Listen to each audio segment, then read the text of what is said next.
आहिस्ते, आराम से। अजय, अजय, संभाल के, आराम से।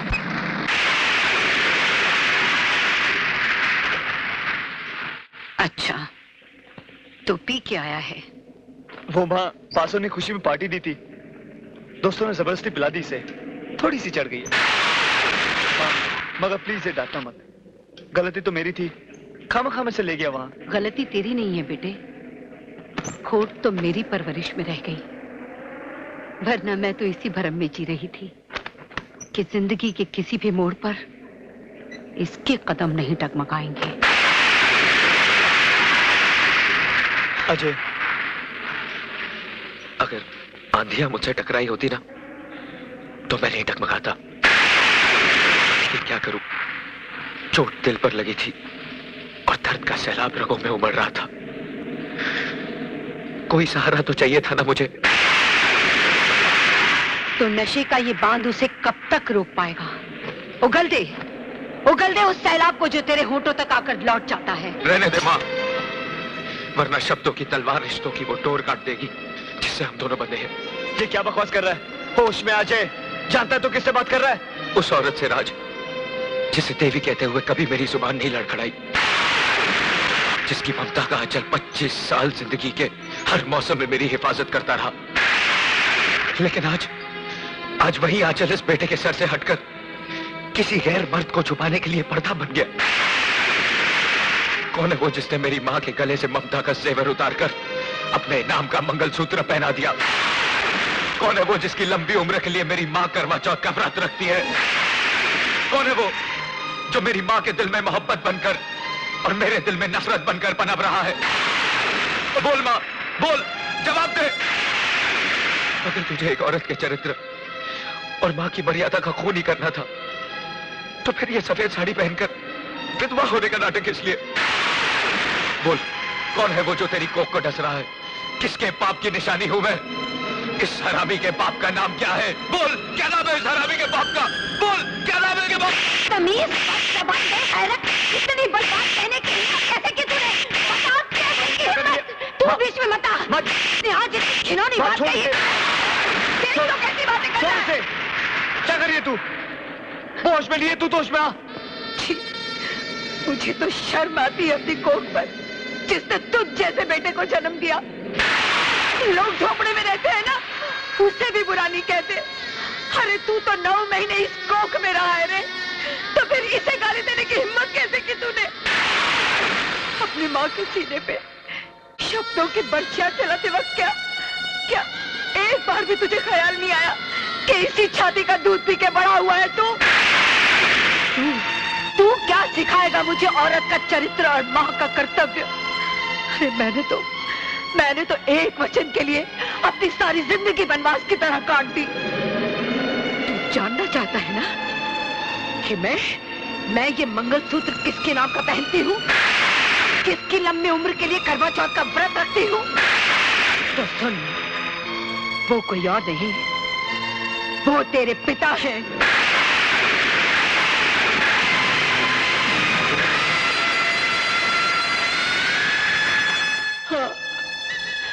आज तक मैंने तुझसे ये सच्चाई सिर्फ इसलिए छुपा के रखी क्योंकि तेरे पिताजी ने मुझे कसम दी थी कि जिंदगी के किसी भी मोड़ पे मैं तुझे नहीं बताऊंगी कि ना तू अनाथ है ना मैं विधवा।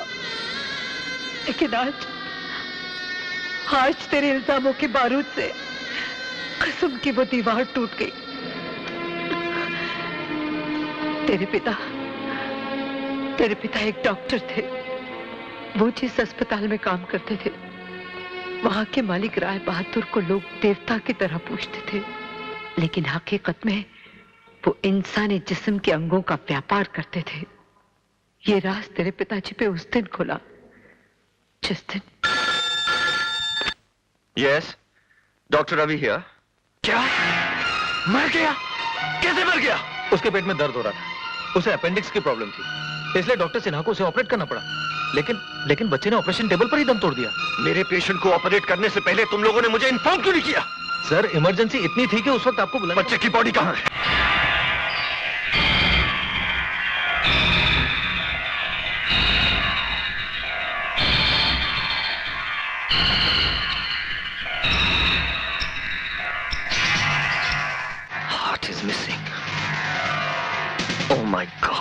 ताज्जुब हो रहा है ना? इस बच्चे के सीने से दिल कहां गायब हो गया? एक गरीब मजदूर के बच्चे का दिल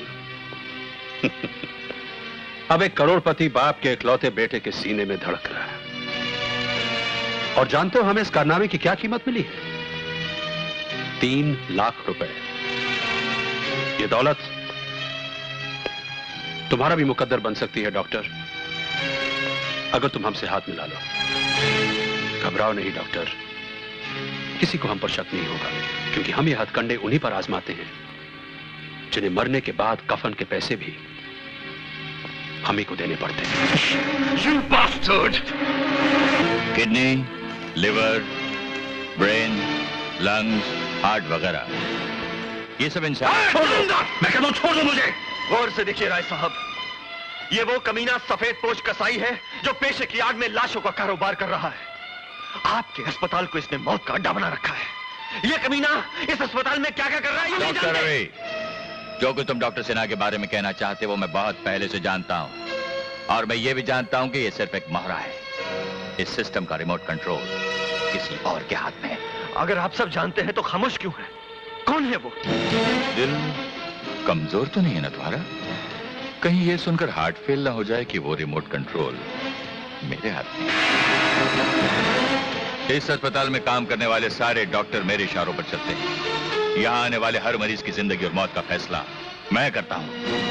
इस छोटी सी कायनात का खुदा हूं मैं, खुदा। तो वो दान पुण्य, वो गरीबों से हमदर्दी, वो सब दिखावा है, नाटक है। और नहीं तो क्या? तुम क्या समझते हो मैंने ये अस्पताल भिखारियों और लावारिसों के लिए खोल रखे हैं? जिस तरह कसाई के लिए एक पका उसकी रोटी रोजी कमाने का साधन है, इसी तरह इंसानी जिस्म मेरे लिए दौलत कमाने का साधन है।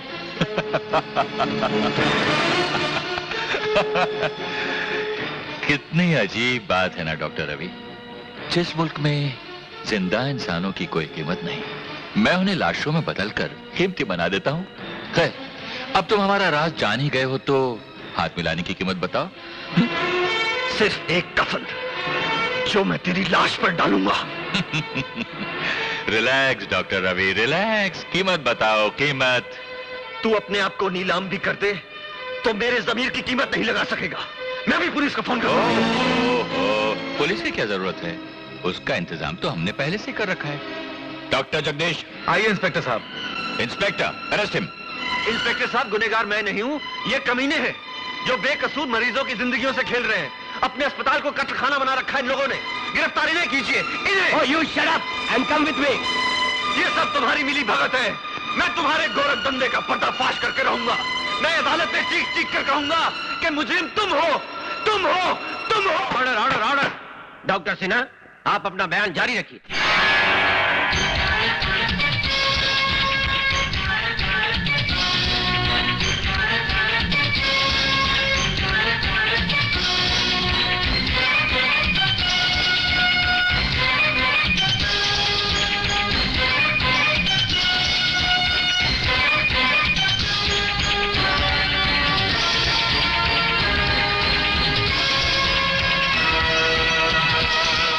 खिलाफ एक मुकम्मल साजिश है योर ऑनर।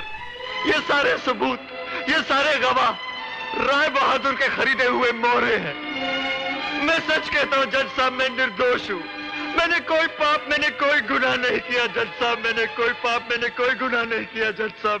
तमाम गवाहों और सबूतों की रोशनी में ये अदालत इस नतीजे पर पहुंची है कि डॉक्टर रवि ने रुपयों की खातिर एक मासूम बच्चे की जान ली और अपने पेशे को बदनाम किया। लिहाजा ये अदालत डॉक्टर रवि को डॉक्टरी के पेशे से खारिज करते हुए उम्र कैद बामुशक्कत की सजा सुनाती है।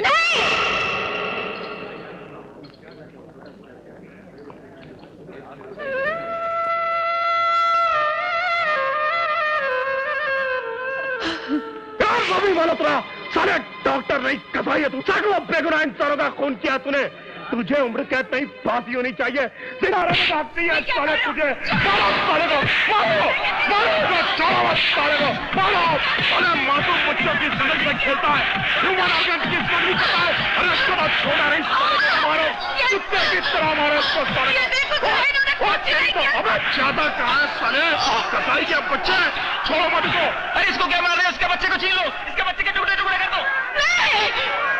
राजू मेरे बच्चे को हाथ लगा दो।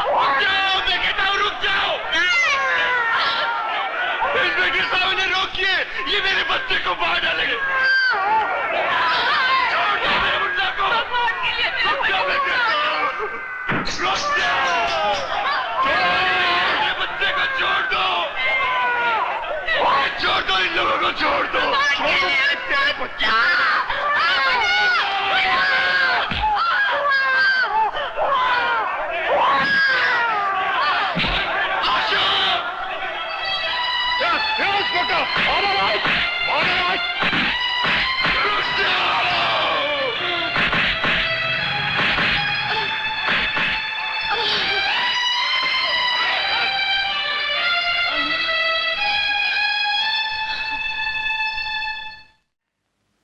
आशा, जी तुम ये शहर छोड़कर चली जाओ। क्या हम एक दूसरे से अलग तो हो ही चुके हैं, और अब आप ये शहर छोड़कर जाने को कह रहे हैं? मैं आपको छोड़कर कहीं नहीं जाऊंगी। तो क्या चाहती हो तुम? अगली बार जब तुम मुझसे मिलने आओ, इस बच्चे की लाश तुम्हारे हाथों में हो। एक बाप होकर ऐसी अशुभ बातें कर रहे हैं। तो क्या करूं? लोगों की आंखों में जो नफरत और गुस्सा मैंने देखा है, वो तुम्हें और इस मासूम को जिंदा नहीं रहने देगा। किस किस के पत्थर से हिफाजत करोगी इसकी? चली जाओ आशा, चली जाओ। किसी अजनबी जगह जाकर परवरिश करो इसकी, जहां तुम्हारे बेटे के नाम के साथ डॉक्टर रवि मल्होत्रा का नाम शामिल ना हो, ताकि ये किसी मुजरिम या कातिल का बेटा ना कहलाए। मैं बताऊंगी इसे कि सच्चाई क्या है। नहीं यकीन करेगा वो। अरे बचपन कोरे कागज की तरह होता है, और दुनिया वाले मेरे गुनाहों की उस पर इतनी स्याही बिखेर देंगे कि तुम्हारे लिखने के लिए कोई जगह नहीं रहेगी। इसलिए कहता हूं आशा, मान जाओ, मान जाओ। इस बच्चे के भविष्य की खातिर तुम्हें दुनिया वालों के सामने विधवा बनकर जीना होगा। एक माँ का फर्ज निभाने के लिए आप एक पत्नी से उसका अधिकार क्यों छीनना चाहते हैं? ताकि तुम्हारी मांग का सिंदूर उन सवालों को जन्म ही न दे सके जिनका जवाब तुम्हारे पास न हो। समझ लो, तुम्हारे सुहाग को उम्र कैद नहीं, फांसी हो चुकी है। विधवा हो चुकी हो तुम। पोंछ दो अपनी मांग का सिंदूर, तोड़ दो ये फांस की निशानियां, तोड़ दो जो तुम्हें कभी मेरे जिंदा रहने का एहसास भी न दिला सके। आज के बाद तुम कभी मुझे जी मिलने नहीं आओगी, और न ही इसे कभी बताओगी कि मैं जिंदा हूं। आशा, आशा, मैं तुम्हारे हाथ जोड़ता हूं। वचन दो कि तुम इस राज को राजी रखोगी। तुम्हें इस बच्चे के भविष्य की कसम, तुम विधवा बनकर रहोगी। आशा, मैं तुम्हारे हाथ